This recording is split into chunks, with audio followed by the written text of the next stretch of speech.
Hello friends, welcome है आपका science financial. I hope आप सब अच्छे होंगे, आपकी पढ़ाई अच्छी चल रही होंगी। स्टूडेंट्स, आज हमारा जो टॉपिक है, एसेट्स पार्ट वन हमने स्टार्ट कर दिया बेटा। हम एसेट्स के ऊपर है। कहानी आज हमारी एसेट्स की बेटा फिनिश हो जाएगी, है ना। तो आज हम एक नई स्टोरी पे चलेंगे, वो है बेटा लायबिलिटी, है ना। मतलब एलिमेंट्स ऑफ हमने बैलेंस शीट स्टार्ट कर दिया था, है ना। बैलेंस शीट पहले क्या होता है वो मैंने आपको बताया, कैसे बनती है, किस अकाउंटिंग स्टैंडर्ड कोडिफिकेशन के हिसाब से बनती है, वो मैंने बताया था। जल्दी से कुछ कुछ रिवाइज करते हैं बेटा। कौन सा स्टूडेंट एएससी था वो? 210। अच्छा, सारे के सारे फाइनेंशियल स्टेटमेंट जब आपको प्रिपेयर करने होते हैं, शब्दों को बेटा बड़े गौर से और ध्यान से सुनिए। मैंने वर्ड बोला है फाइनेंशियल स्टेटमेंट, बैलेंस शीट नहीं। Balance sheet is a part of financial statement, ठीक है। तो जब आपको financial statement as a whole prepare करनी पड़ती है, तो किस एएससी के अकॉर्डेंस में करनी पड़ती है? 205, 205, 205, ठीक है। ये मैंने आपको पहले ही बता दिया था। इसके ऊपर एक शॉर्ट्स मेरी ऑलरेडी बनी हुई है यूट्यूब पे, आप वहां जाके रेफर कर सकते हैं। चलिए ठीक। चलिए, तो हमने ये सब करा। फिर अगली क्लास में फिर मैंने आपको बताया बेटा, जैसे जैसे क्लास चलती रही, कि देखो बैलेंस शीट तो ठीक है, लेकिन बैलेंस शीट के अंदर के जो करेक्टरिस्टिक्स हैं, जैसे बेटा हम एक डिश बनाते हैं, लेकिन डिश तो ठीक है, उसके अंदर आपने डाला क्या क्या?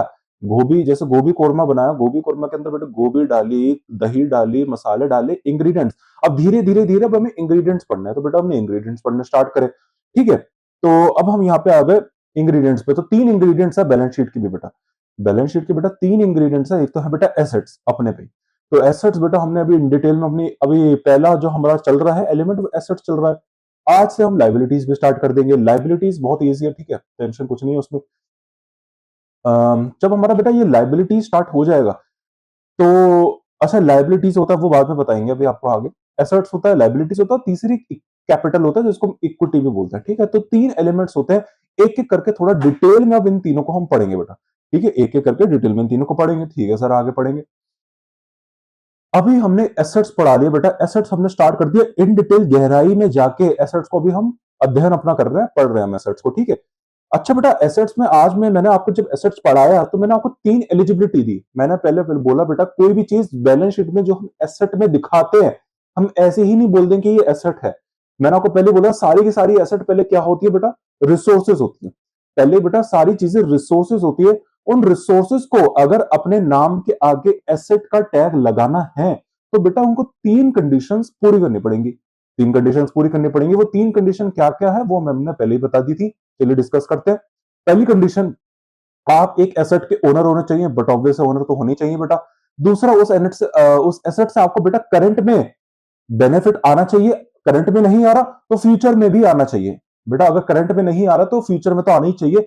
आप बोलोगे सर दोनों में ही नहीं आ रहा, तो बेटा फिर वो काहे की एसेट है? बेटा वो एसेट ही क्यों बोलोगे किसी चीज को जिससे आपको कोई बेनिफिट ही नहीं आ रहा? फॉर एन एग्जांपल, आप एक कंपनी के एम्प्लॉय हो। कंपनी आपको अपना एसेट क्यों बोलती है? क्योंकि बेटा कंपनी को आपसे बेनिफिट आता है। अगर बेटा आप कंपनी को कोई बेनिफिट ही नहीं दे रहे, आप लद्दड़पना कर रहे हो, काम चोरी कर रहे हो, ब्रेक ज्यादा ले रहे हो, है ना, ये सब चीजें कर रहे हो, तो बेटा ऑब्वियसली आप कंपनी के लिए एसेट नहीं, लायबिलिटी हो। क्यों? क्योंकि बेटा कंपनी आपको वो पेमेंट करी जा रही है, लेकिन आप उस पेमेंट के बदले उनको सर्विसेज वो पे नहीं कर रहे जिसकी वो डिमांड कर रहे हैं, जिसका वो आपको पे कर रहे हैं, ठीक है। तो ये एसेट नहीं है। तो एसेट बेटा तब होती है जब आप उसके ओनर तो हो, ठीक है, लेकिन साथ में बेटा उसमें आपका एक बेनिफिट भी आना चाहिए। अभी नहीं आ रहा लेकिन फ्यूचर में आना चाहिए, ठीक है। चलिए ठीक है। तीसरी कंडीशन बेटा जो बहुत ही इंपॉर्टेंट कंडीशन है, वो है बेटा प्रायर ट्रांजैक्शंस का रिजल्ट होना चाहिए। मतलब सीधी बात बोलूं, देसी भाषा में बोलूं, एक खर्चा होना चाहिए। खर्चा होना चाहिए बेटा, खर्चा दिखना चाहिए। अगर आपने एक बैलेंस शीट में एक एसेट दिखा रखी है, तो वो जितनी भी दिखा रखी है बेटा, उसमें आपका कुछ ना कुछ खर्चा होना चाहिए। मतलब आपकी जेब से आपका रोकड़ा कैश निकलना होना चाहिए। अगर आपको बेटा फोकट में एसेट मिल गई, बेटा फोकट में अगर एसेट मिल गई, तो मैंने आपको बोला था ये एफएएसबी अकाउंटिंग स्टैंडर्ड जो बोर्ड है बेटा, वो हमारे उसके खिलाफ है। उसके खिलाफ है क्यों? देखिए, अकाउंटिंग स्टैंडर्ड ये कहता है, अकाउंटिंग स्टैंडर्ड हमारा ये जो एफएएसबी है, ये बोर्ड है बेटा, फाइनेंशियल अकाउंटिंग स्टैंडर्ड बोर्ड, यही अकाउंटिंग स्टैंडर्ड्स भी बनाता है। तो इसने ये बोला कि आप जब भी कोई एसेट कमाते हो, सॉरी, आपके पास जब भी कोई एसेट आती है, तो बट ऑब्वियस आपको बेनिफिट आएगा उससे। हाँ जी, लेकिन वो ये कह रहा है जब ये बेनिफिट आ रहा है, मैचिंग प्रिंसिपल, बेनिफिट को मतलब हम क्या बोल सकते हैं, दूसरा नाम रेवेन्यूज। जो ये बेटा रेवेन्यू आपको आ रहा है, इस रेवेन्यू से कॉरस्पॉन्डेंस एक्सपेंस भी तो होना चाहिए बेटा। अगर credit credit all incomes and gains to revenues, है ना, रेवेन्यू लिखते हैं ना, क्रेडिट एंट्री मारते हैं बैलेंस शीट में, तो बेटा ये टू रेवेन्यू तो मारते हैं, लेकिन इसकी डेबिट एंट्री भी तो होनी चाहिए। यहाँ डेबिट में क्या लिखे हैं, तो बेटा इसकी कॉरस्पॉन्डिंग, इसे ही मैचिंग प्रिंसिपल कहते हैं। मतलब आपके पास अगर कोई रेवेन्यू आ रहा है तो कॉरस्पॉन्डिंग में उसका आपको बेटा कोई खर्चा भी तो होना चाहिए। फॉर एग्जाम्पल बेटा आप एक पेन लेके आते हैं, तो बेटा जब आप पेन यूज करते हैं तो आपको बेनिफिट मिलता है उससे, बेटा बेनिफिट मिलता है ना, आप उस पर लिख पा रहे हैं। आपको पहले पहले दुनिया में कैसे कैसे चीजें लिखनी पड़ती, कैसे कैसे लिखना पड़ता था, है ना। लेकिन आप पेन से आप आसानी से लिख सकते हैं, कभी भी कुछ भी लिख सकते हैं आपकी मर्जी से। पेन से आपको बेनिफिट आ रहा है, लेकिन बेटा ये बेनिफिट आपको तब मिल रहा है जब आपने उसके कॉरस्पॉन्डेंस में खर्चा करा। स्टेशनरी की दुकान से गए, आपने पेन का खर्चा करा 10 रुपए का, सोचो एग्जाम्पल। तो यही एफएसबी हमको छोटा सा प्यारा सा कंसेप्ट समझा रहा है, जिसको बेटा आज बहुत सारे स्टूडेंट टेक्निकल समझ रहे हैं। कुछ भी नहीं है बेटा, इतना सिंपल वे में समझाऊंगा सारे के सारे। कुछ भी नहीं है बेटा, बस भाषा एक्चुअली टेक्निकल रखी है। मैं बताता हूँ दिक्कत क्या हो गई आजकल, ये जिस वे में ये लिखते हैं ना वो बड़ा टेक्निकल लगता है, लेकिन बेटा मैं आपको जब उसको डिकोड करके समझाऊंगा ना, आपको कभी कोई चीज डिफिकल्ट नहीं लगेगी। मैनेजमेंट अकाउंटिंग, देखिए बेटा मेरी दो फील्ड्स हैं जिसमें मैं आप लोगों को बताता, एक फाइनेंशियल मैनेजमेंट और एक सॉरी फाइनेंशियल और एक मैनेजमेंट। कॉस्ट अकाउंटिंग को मैं मैनेजमेंट अकाउंटिंग के अंदर ही लेता हूँ, ठीक है बेटा। ये तीन फील्ड्स हैं जिसमें मैं पढ़ाता हूँ, ठीक है। अपनी हो गई बेटा फाइनेंशियल अकाउंटिंग, मैनेजमेंट अकाउंटिंग, और कॉस्ट अकाउंटिंग मैनेजमेंट अकाउंटिंग के अंदर ही आती है, ठीक है। एनालिसिस भी एक अलग मेरा पार्ट है, वो अलग है, ठीक है। उसमें हम क्योंकि अब वो काउंट्स में नहीं आता, वो अलग ही एनालिसिस अलग होता है फाइनेंशियल, जो सीएफए लेवल सिलेबस। तो बेटा ये सब इतने डिटेल और इतनी इजी वे में मैं आपको करके बता दूंगा कि आपको कभी टेंशन नहीं आएगी। चलिए ठीक है, ठीक है सर, आगे बढ़िए। चलो आगे बढ़ते हैं। तो बेटा ये तीन कंडीशंस मैंने आपको बताई थी, आज इस पर थोड़ा सा और अध्ययन करेंगे। देखिए आज मेरी क्लास लास्ट है एसेट्स पे, अब एसेट्स की स्टोरी खत्म है बेटा, आज से ही मैं लाइबिलिटीज भी स्टार्ट करवा दूंगा, ठीक है। लाइबिलिटीज की कंडीशंस आज मैं आपको बता दूंगा कि क्लास से फिर हम आपको लाइबिलिटीज के भी जो और कितने टाइप की लाइबिलिटीज होती है बेटा, एक बार करंट एसेट्स सॉरी एक बार एसेट समझ में आ गया, लाइबिलिटीज ऑटोमेटिकली समझ में आ जाएगा, मुझे आपको ज्यादा मेहनत उसमें करनी नहीं है। चलिए क्लास स्टार्ट करने से पहले आपको एक चीज बोलूंगा कि बेटा रिवाइज करते रहना है। देखिए मैं आज भी बेटा रिवाइज करता हूँ, ठीक है। ये जो जितने भी अकाउंटिंग स्टैंडर्ड कोडिफिकेशंस वगैरह बेटा, ये मैं आज भी रिवाइज करता हूँ। और इसकी और बेटा आपके पास तो फिर भी सीएमए यूएसए, मेरे पास सीपीए इससे इतना सब मामला है, उसका मैं सारा रिवाइज करता हूँ। तो बेटा रिवाइज आप लोगों को करना पड़ेगा, क्योंकि अगर आप रिवाइज नहीं करेंगे तो बेटा आपसे चीजें बताओ निकलनी स्टार्ट हो जाएंगी, आप कंफ्यूज होना स्टार्ट हो जाएंगे। रिवाइज करेंगे तो आप देखना बेटा खुद आपको पता टिप्स पे आ जाएंगी चीजें। अच्छा रिवीजन का भी एक मेथड होता है, ऐसा नहीं आप रोज ही रिवाइज कर रहे हो। देखो आपने जैसे मैंने आज कोई कंसेप्ट पढ़ाया, 5 मिनट लगेगा, सुनो जल्दी।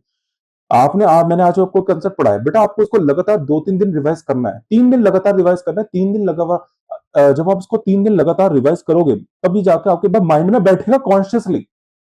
ब्रेन के बेटा पार्ट्स होते हैं कॉन्शियस सब कॉन्शियस, ठीक है। तो अभी तो कॉन्शियस माइंड में बैठेगा। अब सब हमारा ट्रिक ये है बेटा, आपको सब कॉन्शियस माइंड में बिठाना है। बेटा जो हमारी लॉन्ग टर्म मेमोरी होती है वो सब कॉन्शियस मेमोरी होती है, ठीक है। लॉन्ग टर्म मेमोरी होती है, हमको उसके अंदर मामला डालना है। हम जो भी बेटा कॉन्शियसली पढ़ते हैं ना, हम जो भी कॉन्शियसली पढ़ते हैं तो बेटा वो कॉन्शियसली देखते हैं, कॉन्शियसली पढ़ते हैं, वो सब कॉन्शियस मेमोरी में फीड हो जाता है, लेकिन वो शॉर्ट टर्म होती है। अपने को क्या है बेटा, लॉन्ग टर्म मेमोरी में फीड करना, वो सबकॉन्शियस होती है। वो कैसे जाएगी बेटा, जब आप रिवाइज करते हो ना तो बेटा वो सबकॉन्शियस में नहीं जाती। आप कोई भी चीज बैठ के पढ़ोगे, मेरी अब ये बातें सुन रहे हो, कोई भी चीज रिवाइज कर रहे हो, तो बेटा वो हर चीज कॉन्शियस मेमोरी में जाती है। तो आप बोलोगे फिर सर रिविजन का क्या फायदा। हाँ बेटा रिविजन एक्चुअली ऐसे नहीं होती ना, यही तो बहुत सालों आप सब सालों से गलत करते आ रहे हो। ये है बेटा, मैंने देखा है बहुत सालों से बच्चे बहुत गलत तरीके से रिवीजन करते आ रहे हैं, लेकिन मैं आज आपको असली मेथड बताऊंगा कि सीक्रेट क्या होता है असली रिवीजन का, जैसे मैं करता हूं बेटा, ठीक है। देखिए रिवीजन का असली स्टाइल ये होता है कि बेटा बैठे बैठे आपको रिवीजन करनी है। देखिए आप टीवी देख रहे हैं, आपको तुरंत एकदम से तुरंत आपको टीवी देख रहे हैं, हंस रहे हैं, कोई कॉमेडी शो, एकदम से अपना वो कॉन्सेप्ट माइंड में ले आना है, ठीक है। वो क्या था, ऐसा ऐसा सोचना है, ब्रेनस्टॉर्मिंग कहते हैं इसको। मतलब एकदम से तुरंत आप कोई चीज देख रहे थे, एकदम से वो कंसेप्ट माइंड में ले आना, अच्छा वो क्या होती है, अच्छा एसेट्स कितने पार्ट की थी, अच्छा एसेट्स की क्या एलिजिबिलिटीज है, ऐसे। बेटा जब आप माइंड में जोर डालोगे ना, वो ऑटोमेटिकली आपकी वो चीजें आती रहेंगी, और वो चीज सबकॉन्शियस चाहती है, क्योंकि यहाँ पे आप कोई चीज कॉन्शियसली नहीं कर रहे हो, सबकॉन्शियसली कर रहे हो। सबकॉन्शियस मतलब आप वहां पे बैठ के एकदम से, मतलब आप स्पेशली रिवीजन करने नहीं बैठे ना, आप तो कोई एंटरटेनमेंट चीज देख रहे हो या अपना कोई काम कर रहे हो, अपना कोई क्या कह रहे हो, कोई फोन चला रहे हो, रील देख रहे हो, एकदम से आपने अपने माइंड को फोर्स करा कि हाँ वो चीज मुझे बता, तो एकदम वो भी शॉक हो गया। अरे बेटा आपको माइंड को शॉक करना पड़ेगा एकदम से, अरे ये क्या हो गया एकदम से, मैं तो रील देख रहा था एकदम से ये मेरे क्या कंसेप्ट माइंड में ले आया। तो बेटा ये होता है, इसे कहते हैं माइंड शॉक टेक्निक या ब्रेन स्टॉर्मिंग टेक्निक्स होती है, ठीक है। साइंटिफिक प्रूवन है बेटा ये, तो आप कभी ट्राई करना, ये बिल्कुल है। तो ये बेटा आपके माइंड में सबकॉन्शियसली चले जाएगा और आप देखना बेटा 1 डेढ़ साल बाद भी आपको ये चीजें याद रहेंगी। आज तक याद है बेटा मुझे, ठीक है। तो यही है। तो अगर आप स्पेशली रिविजन करने बैठोगे ये, तो बेटा आपको ऐसा करना है, फिर उसके बाद भी गैप देना है। जब आपने सबकॉन्शियसली ऐसा कर लिया, तो बेटा आपको 7 दिन बाद फिर से ऐसा करना है। 7 दिन बाद बेटा, 7 दिन के बीच में कभी आपको बीच में नहीं करना, फिर थोड़े दिन के लिए भी, फिर 7 दिन बाद करना। जब 7 दिन बाद कर लोगे, फिर 21 दिन बाद करना है। 21 दिन बाद बेटा फिर आपको 40 दिन बाद करना है। 21 दिन के बाद बेटा आपको 40 दिन बाद करना है। 40 दिन तक अगर आपने किसी तरह सर्वाइव कर ली, अगर आप नहीं कर पा रहे तो आपको फिर से बेटा वो साइकिल रिपीट करनी पड़ेगी, जब तक 40 दिन में, ये लास्ट 40 दिन होता है बेटा, जब तक 40 दिन में आपके पास माइंड में वो सारी चीजें फ्रेश है, तो आप समझ जाना बेटा वो आपकी सबकॉन्शियस मेमोरी में फीड हो गया। ये तरीका है मानने जानने का, ठीक है। मतलब आपने रिवीजन करी, अब छोड़ दो उसको, रिवीजन करके टीवी देखते देखते कर लिया, छोड़ दो, अब मत करना दोबारा। 7 दिन का पॉज लो, उसके बाद 21 दिन का पॉज लो, उसके बाद सीधा 40 दिन। अगर मेमोरी में 40 दिन बाद भी अगर आप बैठे बैठे ऐसी ऐसी बैठे हो, सोफे पे बैठे हो, एकदम से लेटे हो, एकदम से अपने माइंड में एसेट की 3 एलिजिबिलिटी क्या है, अगर आपके पास 40 दिन मेमोरी बिल्कुल 40 दिन बाद भी फ्रेश आ रहा है, तो बेटा आप सर्वाइव कर जाओगे, ये आपकी सबकॉन्शियस मेमोरी में फीड हो जाएगा, ठीक है। चलिए ठीक है, ठीक है, ये आपको बताना बहुत जरूरी था क्योंकि एग्जाम टाइम में आपके बहुत काम आएगा। चलिए बेटा, अब मैंने ये सब चीजें बता दी थी बेटा पिछली क्लास में। अच्छा, मैंने आपको पिछली क्लास में एक चीज और पढ़ाई थी, बड़ा इंपॉर्टेंट कॉन्सेप्ट पढ़ा था वर्किंग कैपिटल साइकिल के ऊपर। वर्किंग कैपिटल साइकिल तो खैर एक अलग चीज है। मैंने आपको एक कंसेप्ट स्टार्ट करा दिया था बेटा, एसेट्स वर्सेस, एसेट्स के कितने टाइप है, classification of assets, types of assets मैंने आपको पिछली क्लास में स्टार्ट करा दिया था। 2 टाइप ऑफ एसेट्स होते हैं बेटा, current assets and non current assets. बेटा मैंने आपको पिछली क्लास में 2 एसेट्स करा दी थी, है ना। कितने टाइप, कितनी प्रकार की एसेट्स होती हैं, याद है आपको? हाँ जी सर, याद है। 2 प्रकार की एसेट्स होती है बेटा, करंट एसेट्स होती है और नॉन करंट एसेट्स होती है। तो ठीक है, तो current assets and non current assets हमारी होती हैं। चलिए, तो इसमें मैंने आपको बेटा ये बताना था साथ में कि चीजों को बताना क्या। मैंने आपको 2 दुविधा बताई थी, 2 प्रॉब्लम्स थी हमारे पास। जैसे ही हमने अपना कोर्स स्टार्ट करा बेटा, 2 प्रॉब्लम आ गई थी। पहली प्रॉब्लम क्या थी, ये जो रिसोर्सेस है, ये जो रिसोर्सेस है इनको बैलेंस शीट में दिखाना है। बेटा हमारे पास रिसोर्सेज है तो इनको बैलेंस शीट में दिखा रहे हैं, लेकिन बैलेंस शीट में तो हम सभी रिसोर्सेज को तभी दिखा पाएंगे जब वो एसेट्स होंगी। बेटा बैलेंस शीट में तो हम एसेट्स दिखाते हैं ना, लेकिन सारी की सारी रिसोर्सेज तो एसेट्स नहीं होती। तो हमारे पास दुविधा ये थी यार कि यार हमें इन रिसोर्सेज को बैलेंस शीट में दिखाना, कैसे दिखाएं। तो बेटा उन एलिजिबिलिटीज ने हमारी मदद करी। एलिजिबिलिटीज ने कहा ठीक है भैया, आप मतलब ये मैनेजमेंट वालों ने मदद करी। मैनेजमेंट का ठीक है, तुमको 3 एलिजिबिलिटी दे देते हैं, अगर तुम्हारी ये रिसोर्सेज ये एलिजिबिलिटी पूरी कर देती है तो ये एसेट्स का खिताब आ जाएंगे और इनको हम एसेट्स में दिखा देंगे। तो बेटा वो प्रॉब्लम हमारी सॉल्व हो गई। लेकिन अब दूसरी प्रॉब्लम अराइज क्या हो गई थी बेटा, एसेट्स तो ठीक है, हमें ये पता चल गया ये चीजें एसेट्स है, लेकिन बेटा अब दूसरी प्रॉब्लम ये थी, इन एसेट्स को भी बैलेंस शीट में ऐसे थोड़ी नहीं दिखा देंगे, बस लिख दिया यूं। नहीं बेटा, हम इनको ऐसे तो नहीं दिखा सकते। बेटा एक दुविधा ये भी थी कि बैलेंस शीट हमें एसेट्स तो आ गई, लेकिन इन एसेट्स को भी हम बैलेंस शीट में दिखाएं कैसे, क्योंकि बेटा हमें इन एसेट्स को कैसे दिखाएं, मतलब क्या करंट एसेट्स में लिखें, नॉन करंट एसेट। बेटा दूसरी दुविधा समझ रहे हो ना, एसेट्स तो हमारे पास आ गई, लेकिन इन एसेट्स को बैलेंस शीट में क्या दिखाने के लिए बेटा 2 एसेट्स होती हैं, current assets, non current assets. Assets हमारे पास आ गई, लेकिन हमको बेटा ये समझ नहीं आ रहा इन एसेट्स को हम करंट एसेट्स में लिखे या नॉन करंट एसेट्स में लिखे, ये हमको नहीं पता, क्योंकि एसेट 2 टाइप की होती है। अब करंट में लिखूं या नॉन करंट में लिखूं, तो यहां भी हमारे लिए मैनेजमेंट ने मदद करा। एक कंडीशन उसने हमको दी, वो ये थी कि बेटा अगर एक एसेट, बेटा वो डेफिनेशन आपको याद होगी ना, मैंने आपको पूरी समझाई थी। वो डेफिनेशन आपको कहां मिलेगी, मतलब वो एलिजिबिलिटी कहां लिखी है, वो एलिजिबिलिटी कहां लिखी है,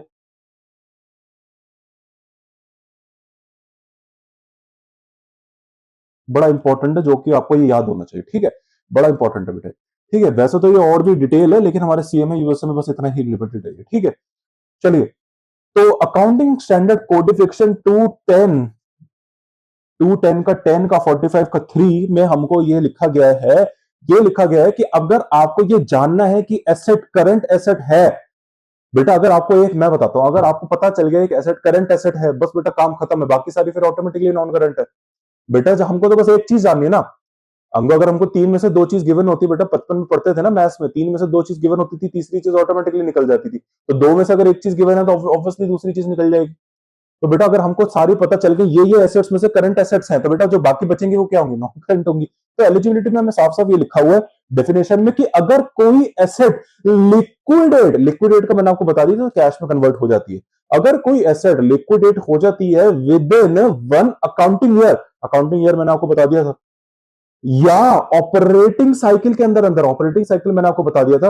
ऑपरेटिंग साइकिल एक वो साइकिल होती है बेटा, ऑपरेटिंग साइकिल मतलब धंधे के चलाने के साइकिल, मतलब आपका धंधा चलने के साइकिल कितना है, मतलब आपके धंधे में जब आप जीरो से प्रोसेस स्टार्ट करते हो उससे ले तक आपके धंधे में कैश कब तक आता है। जैसे बेटा मैंने आपको शर्ट्स का एग्जांपल दिया था, जब आप शर्ट्स बना रहे हो, जब आप शर्ट्स बनाओगे तो बेटा ऑब्वियसली जब आप शर्ट्स बनाओगे तो जीरो से स्टार्ट करोगे, कॉटन से लेके आओगे उधार पे, तो कॉटन जब आप लेके आओगे बेटा, फिर जब वो फाइनल माल में कन्वर्ट हो जाएगा उसको उधार पे बेचोगे, फिर जाके उधार से वसूली करोगे तो कैश आ जाएगा आपके पास, है ना। तो ये है वो पूरी साइकिल है, मतलब स्टार्ट जीरो से ले तक करा था, फिर जब तक कितना टाइम लगा, जीरो से आपने स्टार्ट करा था, फिर कितना टाइम लगा आपके पास पहला अपना कैश आने में, जीरो से स्टार्ट लगा, फिर कितना टाइम लगा उसे कैश में रियलाइजेशन होने में, इसे ही ऑपरेटिंग साइकिल बोलते हैं बेटा।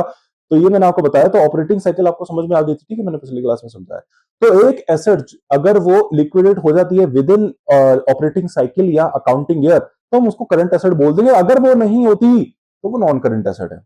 ऑपरेटिंग साइकिल का लॉजिक मैंने आपको बता दिया, क्योंकि ऑपरेटिंग साइकिल यही तो बताती है आपकी most of the current assets बेटा, देखो ना आपकी इन्वेंट्रीज, आपकी अकाउंट रिसीवेबल्स, ये सब के सब रॉ मटेरियल, ये सब ऑलरेडी कैश में कन्वर्ट हो गए। मतलब जो चीज आपकी सोचो ऑपरेटिंग साइकिल 15 महीने की है, इसका मतलब आपका 15 महीने में आपका कैश आ जाता है।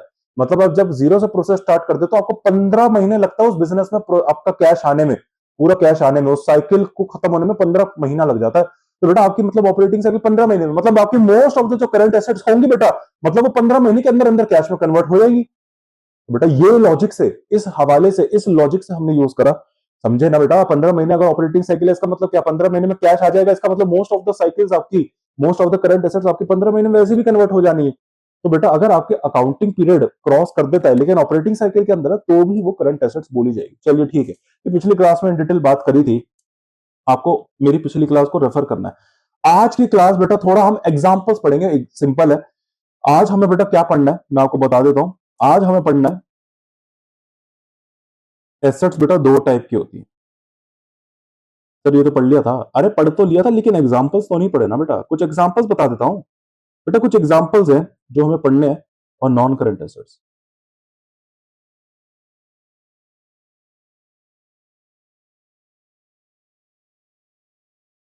ये एग्जांपल्स है बेटा, ये अगर आप पढ़ लेंगे तो सही रहेगा, ठीक है।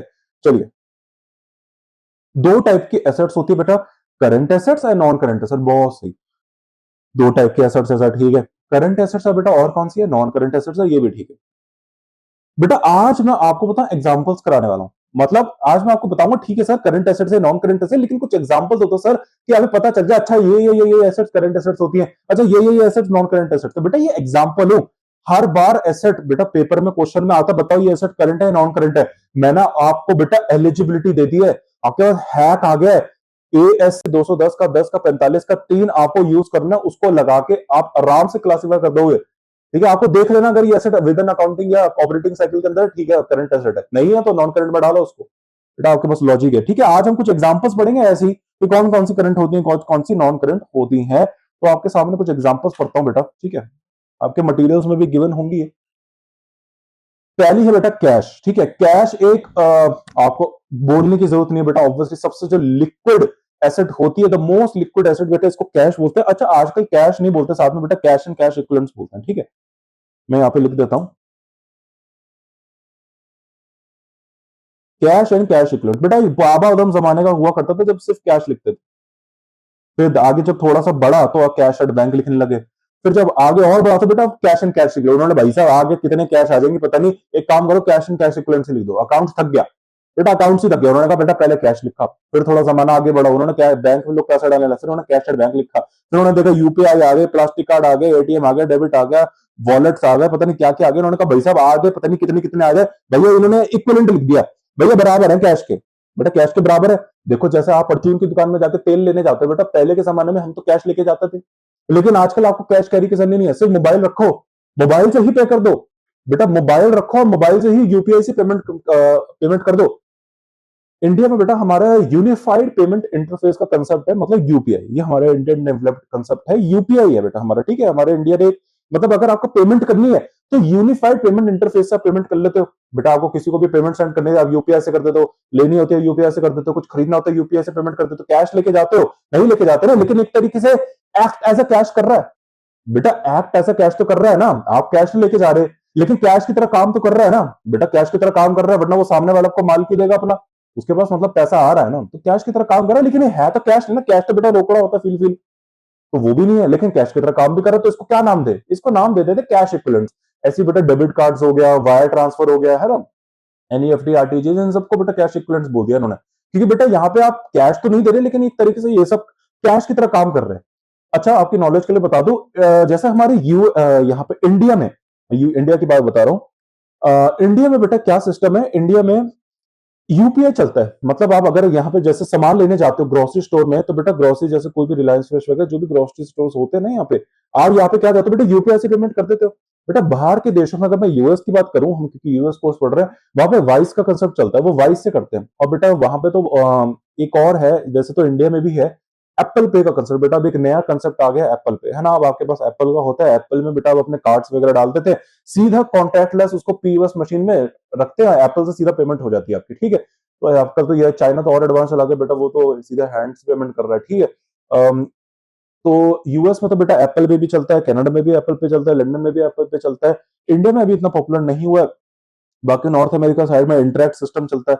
तो ये सब कैश इक्विवेलेंट्स के एग्जांपल है, ठीक है, सब कैश इक्विवेलेंट्स के एग्जांपल है। दूसरा टाइप ऑफ जो एसेट है वो है मार्केटेबल सिक्योरिटीज। देखो मार्केटेबल सिक्योरिटीज का एक गेम है।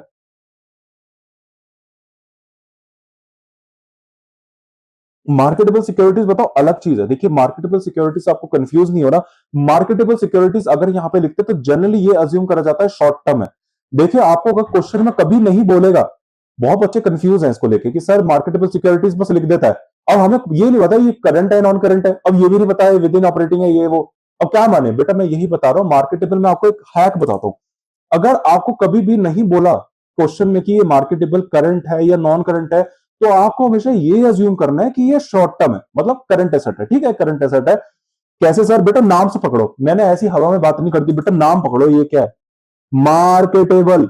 बेटा मार्केटेबल मतलब खरीदना बेचना। बेटा मार्केट क्या होती है, मार्केट की डेफिनेशन कभी पढ़ी आपने, पढ़ी है, गूगल पे जाके मार्केट की डेफिनेशन पढ़ना, उसका मतलब एक ऐसी जगह जहां पे आप बायर और सेलर एग्रीड होते हैं एक प्राइस पे खरीदने या बेचने के लिए, इकट्ठा होते हैं दोनों। स्टॉक मार्केट भी यही है बेटा, एक मार्केट होती है ना, जैसे सब्जी मार्केट, सब्जी मंडी, वहां क्या होता है, मार्केट ही तो है वो, जहां पे बेटा ये बेचने वाला और ये खरीदने वाला दोनों जाते हैं और खरीदते हैं बेचते हैं, तो यही है बेटा। तो मार्केटेबल मतलब खरीदना बेचना, तो बेटा खरीद मतलब मार्केट पर पूरा पढ़ते हैं, मार्केटेबल सिक्योरिटी मतलब सिक्योरिटीज खरीदना बेचना। अच्छा सर ये सिक्योरिटीज क्या होती है, बेटा ये सिक्योरिटीज अब बहुत टाइप की होती है। सिक्योरिटीज में बेटा एक एक बहुत वाइड टर्म है इसके अंदर, जैसे शेयर्स आ गए, डिबेंचर्स आ गए, बॉन्ड्स आ गए, ओवर द काउंटर एक सिक्योरिटीज आ गए, डेरिवेटिव्स। सर ये ओवर द काउंटर क्या होता है, ओवर द काउंटर बेटा एक अलग ही एक मार्केट होती है, जिसको इसका एक दूसरा नाम ब्रोकर्स मार्केट या डीलर्स मार्केट भी बोला जाता है, डीलर्स मार्केट भी बोलते हैं। ये एक अलग टाइप ऑफ मार्केट है स्टॉक एक्सचेंज से। यहाँ पे बेटा अलग चीजें मिलती हैं, डेरिवेटिव्स अगर आपको खरीदनी है तो ओटीसी में मिलेंगे, फॉरवर्ड्स, फ्यूचर्स, बॉन्ड्स अगर आपको खरीदने, ये सब आपको ओटीसी में मिलेंगे। सारी समझ नहीं आ रहा बेटा, आपको यहाँ समझ में नहीं आएगा, ये मैंने पार्ट 2 में इन डिटेल इस पे कंसेप्ट बना रखा है, यहाँ पे आपके लिए रेलिवेंट नहीं है, आपको समझने दिमाग पर ज्यादा जोर डालने की भी जरूरत नहीं है, ठीक है।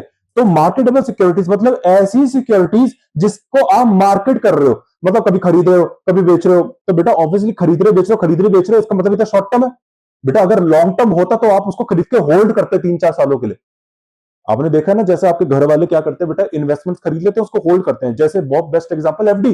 बेटा आप एफडी कराते हो कम से कम 3-4 साल की, सोचो एफडी करा दी, तो बेटा एफडी ने पैसा इन्वेस्ट कर दिया और लॉन्ग टर्म पर्पज के लिए कर दिया, 3-4 महीने 3-4 साल के लिए।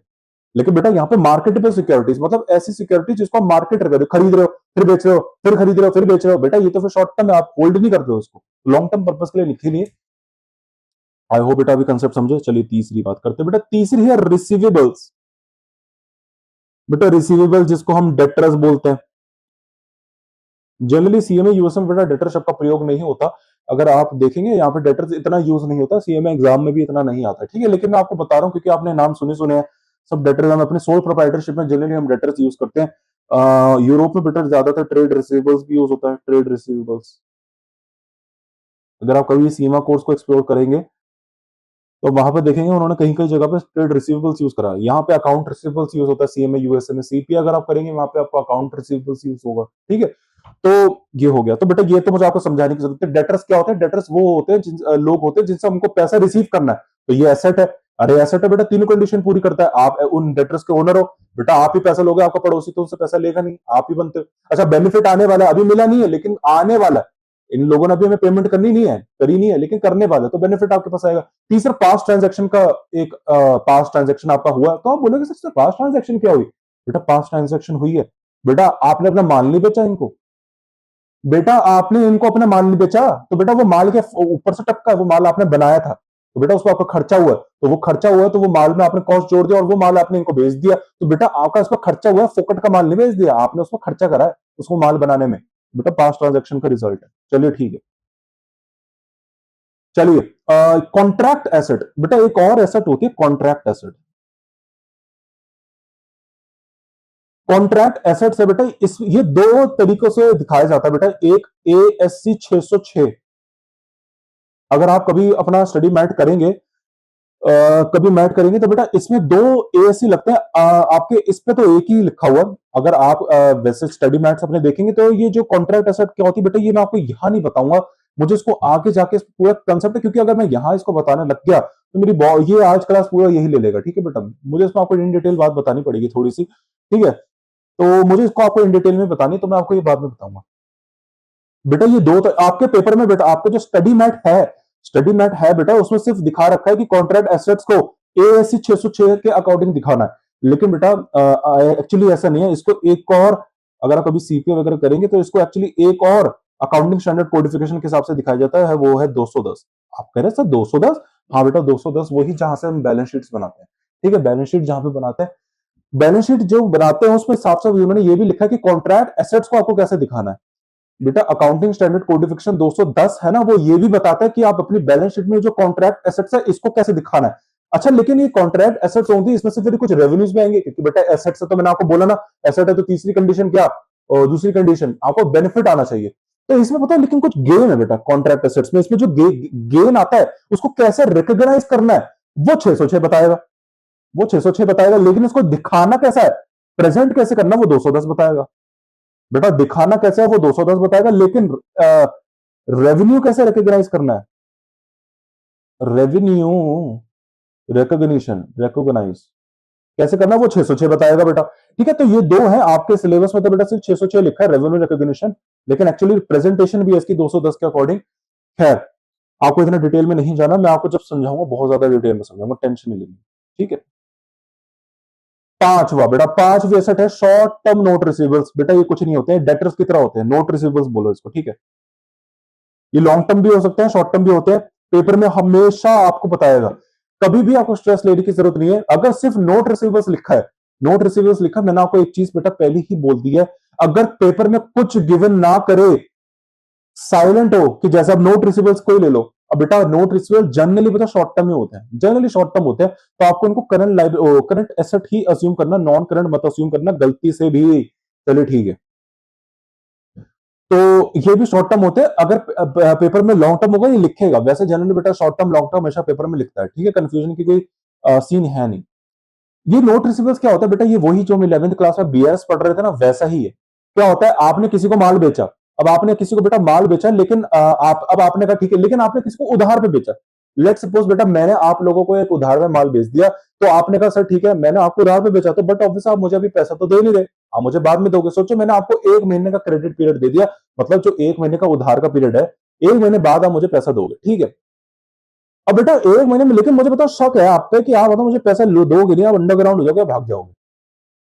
तो मैंने क्या करा, मैंने एक नोट बना लिया बेटा। मैंने क्या करा बेटा, एक वर्ड फॉर्मेट खोला, उस पर एक नोट बनाया, उस नोट को बेटा मैंने अटेस्ट करवा लिया नोटरी के पास जाके, ठीक है। जैसे एफिडेविट्स वगैरह होते हैं ना, उसको ही उस पर करवा लिया, और मैंने स्टैम्प ड्यूटी उसकी वैल्यू दी थी, और मैंने उस पर आपसे मैंने ये चीज लिखवाई कि इस डेट पे मैंने आपको ये माल बेचा है, आपका ये नाम है, आप यहाँ रहते हो, और इसके इतने टाइम का मैंने आपको क्रेडिट पीरियड दिया है, इसके बाद आप 1 महीने बाद आप मुझे इतने रुपीस का अमाउंट मुझको दोगे, इतना अमाउंट आप मुझे दे दोगे, और इस पर आप मैं अपना साइन करूंगा, आप अपना साइन करोगे, 2-3 विटनेस लगा लेंगे, बस बेटा इससे बनते हैं नोट। ये एक नोट बन गया, ये लीगली बाइंडिंग होता है, ये लीगली बाइंडिंग होता है। अब अगर आप मुझे पैसा देने में मुकर जाओ तो बेटा इसमें आप पे स्यू कर सकता हूं, मतलब सीधे सीधे कोर्ट पे जा सकते हैं हम, ठीक है।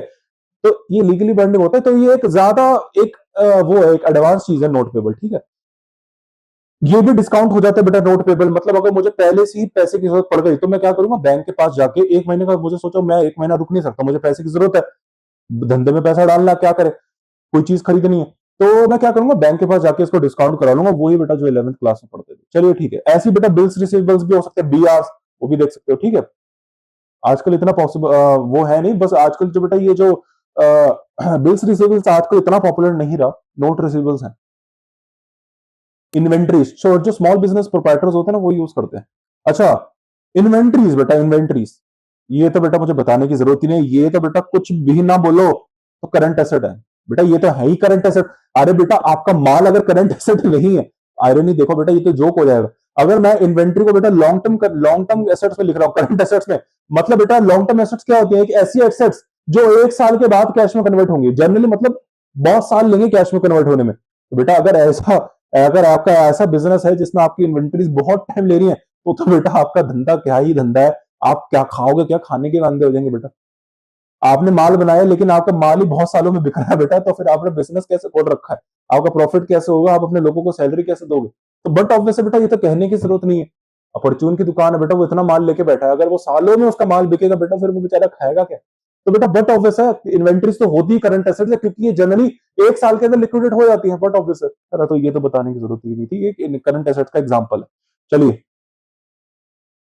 साथ में बेटा है प्रीपेड एक्सपेंसेस, हालांकि बेटा ये मैं आपको ऑलरेडी बता चुका हूं, ये मैं आपको ऑलरेडी बता चुका हूं, जब मैंने आपको एक्रूअल कंसेप्ट पढ़ाया था, जब मैंने आपको एक्रूअल कंसेप्ट पढ़ाया था, मैंने आपको बता दिया था प्रीपेड एक्सपेंसेस क्यों एक एसेट होती है, एसेट तो होती है बेटा, क्यों होती है मैं आपको बता देता हूं। फॉर एग्जाम्पल बेटा अभी जनवरी चल रहा है, जनवरी चल रहा है फॉर एग्जाम्पल, तो जनवरी का बेटा आप अभी रेंट रह रहे हैं, अभी आप रेंट पे रह रहे हैं, अभी आपने जनवरी महीने का मुझको, मैं आपका मालिक हूं, मकान मालिक, और आप रेंट पे मेरे पास यहाँ पे रह रहे हैं, तो मैंने आप जनवरी में मैं अभी आया, मैंने कहा चलो लाओ जनवरी का रेंट दे दो, आपने जनवरी का रेंट दे दिया, तो आपने अभी बेटा जनवरी की सर्विसेज यूज कर रहे हो, बेटा आपने जनवरी का सर्विस रेंट का बेनिफिट यूज कर रहे हो, और उसी का आपने खर्चा भी दिया, तो मैचिंग प्रिंसिपल यहाँ पे काम हो गया। लेकिन अभी एक गेम सुनो बेटा, यहाँ पे अब क्या होगा, आपने क्या करा, आपके पास एक पैसा ज्यादा ही आ गया, आपने कहा एक काम करता हूं यार, अब अगले महीने पैसे हो या ना हो, एक काम करता हूं अगले महीने का भी रेंट एडवांस में दे देता हूं सर को।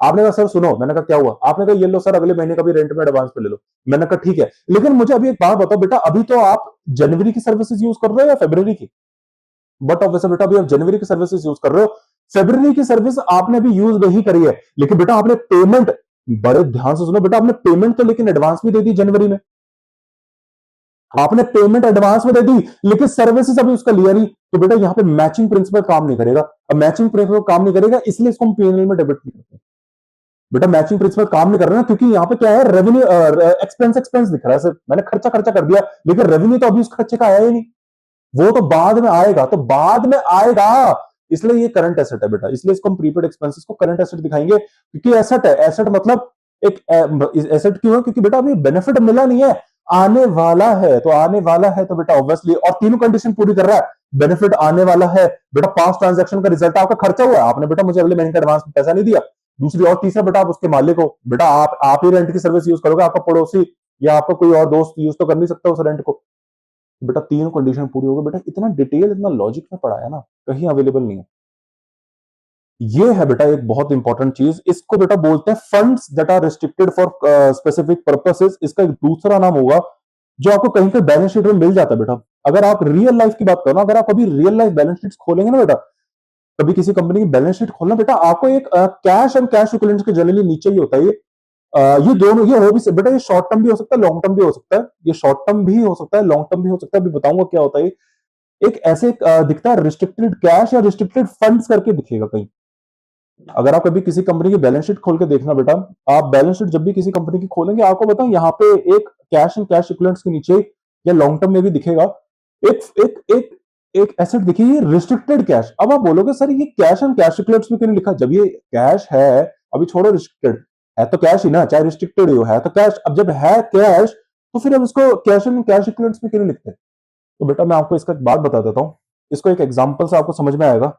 बेटा सोचो आपके बैंक में 1 लाख रुपए हैं, लेट सपोज आपके पास कोई भी बैंक है, हाँ जी सर, तो बेटा कोई भी बैंक हो, फर्क नहीं पड़ता, आपके उस बैंक में मान लो 1 लाख रुपए है। अब आप मुझे एक बात बताओ, क्या आप उस बैंक में 1 लाख का, मैं अभी ये आपको बता रहा हूं, वो करंट अकाउंट नहीं है बेटा, ऑब्वियसली मैं एक इंडिविजुअल बोल रहा हूं, आपके पास सोचो सेविंग्स अकाउंट है, करंट अकाउंट की बात नहीं हो रही है। मैं आप लोगों को ये बोल रहा हूं, आपके पास एक सेविंग्स अकाउंट है, उस सेविंग्स अकाउंट के अंदर 1 लाख रुपए है, $1 लाख मान लेते हैं। मुझे एक बात बताओ, क्या आप फ्रीली पूरा का पूरा $1 लाख यूज कर सकते हो उस बैंक में? हाँ जी सर, यूज कर सकते हैं, हमारे बैंक में $1 लाख है, हमारा ही पैसा, हम यूज कर सकते हैं। बेटा ये आपकी गलत फहमी। बहुत सारे बैंक्स में बेटा, हर बैंक में बेटा एक कंसेप्ट होता है मिनिमम एवरेज बैलेंस, MAB, या है ना, बहुत सारे इसके तरीके होते हैं, बहुत नाम है। मिनिमम एवरेज बैलेंस बेटा ये कंसेप्ट है हर आरबीआई के हिसाब से, आरबीआई ने बोल रखा है, इसका एक लॉजिक है, ये मैं अब यहाँ पे नहीं बता रहा हूँ, क्लास बहुत लंबी हो जाएगी। एक इकोनॉमिक्स का कंसेप्ट है बेटा, ठीक है। ये मैं आपको, वैसे इसका लॉजिक मैं आपको पार्ट 2 में बताऊंगा, ठीक है। पार्ट 2 में सेक्शन बी में इसका एक लॉजिक है, वहां पे मैंने आपको बता रखा है कि क्यों मिनिमम एवरेज बैलेंस मेंटेन करती है बैंक, ये आरबीआई बताती है। खैर इसकी बात अलग है। तो बेटा बैंक, हर बैंक की मिनिमम एवरेज बैलेंस होती है, मैं ऑन एन एवरेज मान के चला था 20,000। हर बैंक की अपनी अलग अलग होती है बेटा, गवर्नमेंट बैंक की थोड़ी कम होती है, प्राइवेट बैंक्स में जितना प्राइवेट बैंक्स के पास जाओगे बेटा, जिनकी कैप ऊपर होती रहती है, आप देखेंगे बेटा उनकी मिनिमम एवरेज बैलेंस रिक्वायरमेंट ऊपर होती है। इंटरनेशनल बैंक्स की तो बेटा होती है 1 लाख से ऊपर है, ठीक है। तो और जो मीडियोकर बैंक्स है बेटा, है ना, है वो भी प्राइवेट, लेकिन जो मीडियोकर्स है उनकी थोड़ी कम होती है, मतलब बीच में होती है, 15-20 हजार के रेंज में हो जाती है। तो मैं एवरेज मान लेता हूँ 20,000। तो बेटा ये क्या होता है? बेटा ये होता है, बैंक जनरली आप लोगों को ये बोलते हैं कि अगर आपको हमारे बैंक बैंक जनरली आपको ये बोलते हैं, अगर आप लोगों को हमारे बैंक में पैसा रखना है, बैंक में पैसा रखना है, नो डाउट आप रखो, $1 लाख रखना है, कितना भी रखना है रखो, लेकिन आपको ऑल द टाइम $20,000 हमारे बैंक में रखने ही रखने हैं। अगर आपने देखा होगा, जब आप मिनिमम बैलेंस से नीचे चले जाओ तो बैंक आपको पेनल्टी लगा देता है, पेनल्टी लगा देता है, आपको चार्जेस वगैरह लगने स्टार्ट हो जाते हैं। आपने देखा होगा ना बेटा, ये कभी कभी हो जाता है, by chance minimum balance maintain नहीं हुआ तो बैंक पेनल्टी लगा देता है, ठीक है। तो ये क्या होता है? तो बैंक यही बोलता है बेटा आपको ऑल द टाइम 20,000 तो बेटा बैंक में रखने पड़ रहे हैं। तो बेटा एक्चुअली बात बताओ, 1 लाख आपके नो डाउट बैंक में है, लेकिन उसमें से 20,000 तो आपने मिनिमम बैलेंस मेंटेन करने के लिए रखे हैं। तो एक्चुअली एक्चुअली यूज करने के लिए, मतलब एक्चुअली लिक्विड बोल सकता हूं मैं, लिक्विड कितना है, लिक्विड मतलब क्या, जो एक्चुअली में यूज करने के लिए, लिक्विड है ना पानी, लिक्विड में मतलब बिल्कुल लिक्विड, मतलब जिसको आप यूज कर सकते हो, कितना है? 80,000 है। बेटा दिखने को तो बैलेंस 1 लाख दिखता है आपके बैंक में, लेकिन आप मुझे बात बताओ, वो जो दिखता है, क्या सच में आप उसको यूज कर पाते हो? नहीं यूज कर पाते। उस 1 लाख में से बेटा 20,000 तो मिनिमम बैलेंस आपको मेंटेन करना ही करना है, 20,000 तो निकाल ही नहीं सकता। तो बेटा फिर यूज एक्चुअली आप कितना कर सकते हो? हाँ जी, 80,000 यूज कर सकते हो, यही है बेटा वो, यही है। ये है कुछ ऐसा पैसा जो कंपनियां यूज नहीं कर सकती, जैसे minimum balance requirement, minimum balance requirement हो जाती है बेटा, कहीं कहीं लोन्स की भी रिक्वायरमेंट होती है, आपको मैं बताऊंगा कहां कहां होती है वो, पढ़ेंगे। बेटा ये जो कैश एंड कैश इक्विवेलेंट्स होते हैं, ये है लिक्विड, जिसको धंधा यूज कर सकता है। बेटा आप कभी किसी की कंपनी की बैलेंस शीट यूज करेंगे तो आप वहां पे देखेंगे, तो आप देखेंगे वहां पे कैश एंड कैश इक्विवेलेंट्स, इसका मतलब ये ऐसा पैसा है जिसको कंपनी आराम से यूज कर सकती है, इसमें कोई रिस्ट्रिक्शन नहीं है, ये फ्री फ्रॉम ऑल होल्ड्स है, फ्री फ्रॉम हॉल होल्ड्स है, इसका मतलब इसमें कोई दिक्कत नहीं है, ये पैसा कंपनी आराम से यूज कर सकती है, इसको कहीं रिस्ट्रिक्ट नहीं करना, कुछ भी खरीद सकते हैं, कोई भी खर्चा कर सकती है। लेकिन जब आपको ये रिस्ट्रिक्टेड कैश दिख जाता है, ये एक ऐसा कैश होता है जिसको कंपनी यूज नहीं कर सकती, या कंपनी जिसको यूज नहीं कर सकती, या उसको कहीं रोक रख के रखा हुआ है, या कंपनी ने किसी को अलग से निकाल के रखा हुआ है किसी स्पेसिफिक पर्पज के लिए। जैसे हमारे घर में होता है ना बेटा, आपकी मम्मी क्या करती है, आपके पास मम्मी के पास पैसा होता है, उसमें से कभी कभी आपकी मम्मी कुछ पैसा अलग रख लेती हैं, जैसे आपकी स्कूल की फीस देने के लिए। जैसे आपके अगर स्कूल की फीस देनी है, ट्यूशन फीस होनी है, तो आप देखते होंगे बेटा आपकी मम्मी वो पैसा अलग ही रख लेती है। तो बेटा आपकी मम्मी के पास सोचो महीने का खर्चा चलाने के लिए सोचो 50,000 है, सोचो आपकी मम्मी के पास घर का चलाने चलाने के पास 50,000 होता है, लेकिन बेटा वो आप ये बोल सकते हो, क्या आपकी मम्मी उसको फ्रीली 50 का 50 उड़ा देंगी मार्केट में खर्चा करने के लिए? नहीं बेटा, आपकी मम्मी क्या करेंगे, उसमें से 10,000 बेटा अलग रखेंगी, क्यों? आपके बच्चों की फीस देंगी, उसमें से ट्यूशन की फीस देंगी, बिजली, ये सब खर्चा कर उसमें अलग ही स्पेसिफिक कर लेते, तो 40,000 जो उनके पास बचता है उससे फिर वो अपना घर का खर्चा चलाती है। इसे ही है बेटा, तो ये है लिक्विड, जो लिक्विड है, और बेटा ये है स्पेसिफिक पर्पस, ये रिस्ट्रिक्टेड है, इसको मम्मी छेड़ नहीं सकती। आपकी मम्मी बोलते हैं नहीं नहीं भाई, इस 10,000 को नहीं छेड़ सकता, ये तो खर्चे हैं, ये तो देने पड़ेंगे। ऐसी बेटा धंधे में होता है, मैं कह रहा हूं बेटा, धंधा घर से ही स्टार्ट होता है, वो ही जो कंसेप्ट हमारे घर में चल रहा है बेटा, वो ही आपको बिजनेस में दिखेंगे, आप बोलोगे सर ऐसा क्यों होता है? Business is an artificial person. अरे वो भी तो पर्सन ही है, वो भी तो एक इंसान है, चाहे आर्टिफिशियल ही हो, है तो पर्सन। अब पर्सन है तो फिर हमारे जैसे ही चलेगा बेटा, बिल्कुल कोई भी मुश्किल नहीं है, कोई भी टेक्निकलिटीज नहीं है, सब इजी है, ठीक है। तो रिस्ट्रिक्टेड कैश वो होता है बेटा जो आप यूज नहीं कर सकते। हो सकता है बैंक कंपनी ने ऐसी ऐसी पैसे इन्वेस्टमेंट्स करके रखे हैं जहां पर उनको मिनिमम बैलेंस रिक्वायरमेंट करना है। अच्छा, मिनिमम बैलेंस रिक्वायरमेंट तो हो गया। हो सकता है बेटा कहीं कंपनी को कोई पैसा देने से, उसको कंपनी ने एक लोन लिया था बेटा। अब कंपनी बेटा कभी कभी लोन लेती है ना, वहां पे कभी कभी कंपनी क्या करती है, सोचिए बैंक वाले कभी कभी बेटा क्या करते हैं, इसको कंपनसेटिंग बैलेंस बोलते हैं। ये डिटेल कंसेप्ट है थोड़ा। कुछ कुछ लोन ऐसे होता है बेटा, कभी आप कंपनी से लोन, बैंक से लोन ले जाते हो, बैंक आपको 1 लाख रुपए का लोन देगा, लेकिन उस 1 लाख में से बेटा वो बोलता है 10,000 हमारे पास मेंटेन करके रखो तुम। अब वो क्यों करता है बेटा, ताकि अगर आप डिफॉल्ट करो तो एटलीस्ट वो अपनी इंटरेस्ट की पेमेंट तो आपसे निकाल ले। ऐसा होता है बेटा, ठीक है। तो आपको एक्चुअली यूज करने के लिए फिर कितना मिला, 90,000। तो बेटा वो 10,000 आपका रिस्ट्रिक्टेड है, ठीक है। अच्छा, एक और एग्जांपल देता हूं। अब बेटा आपने एक लोन लिया था, अब उसकी पेमेंट करनी है इस साल, तो बेटा इस साल आपको पेमेंट करनी है, तो वो आपकी करंट लायबिलिटी बन जाएगी। तो करंट लायबिलिटी के लिए पेमेंट आपको करनी पड़ेगी। तो कंपनी क्या करती है, कंपनी क्या करते हैं, कैश वैल्यू से अलग से ही निकाल के उसको दिखा देती है कि भैया ये रिस्ट्रिक्टेड कैश है, इसको हम यूज नहीं कर सकते, क्योंकि ये कैश इस करंट लायबिलिटी को पे करने में यूज होगा। जैसे आपकी मम्मी करती है ना बेटा, जैसे ये वाला कैश जो हमने 10,000 अलग रखा हुआ है, ये बच्चों की फीस में देने के लिए जाएगा। ऐसी कंपनी है ये, जो 10,000 हमने अलग से, कंपनी भी ऐसे ही जो हमने रिस्ट्रिक्टेड कैश अलग से बैलेंस शीट में दिखा रखा है, ये कैश इस चीज को देने के लिए फलाना फलाना फलाना लायबिलिटीज को पे करने में यूज होगा। ये फुट नोट्स में, ये नोट्स टू अकाउंट्स में लिखा जाता है बेटा, ठीक है। पार्ट 2 में मिलेगा, मिलते हैं आपसे नेक्स्ट।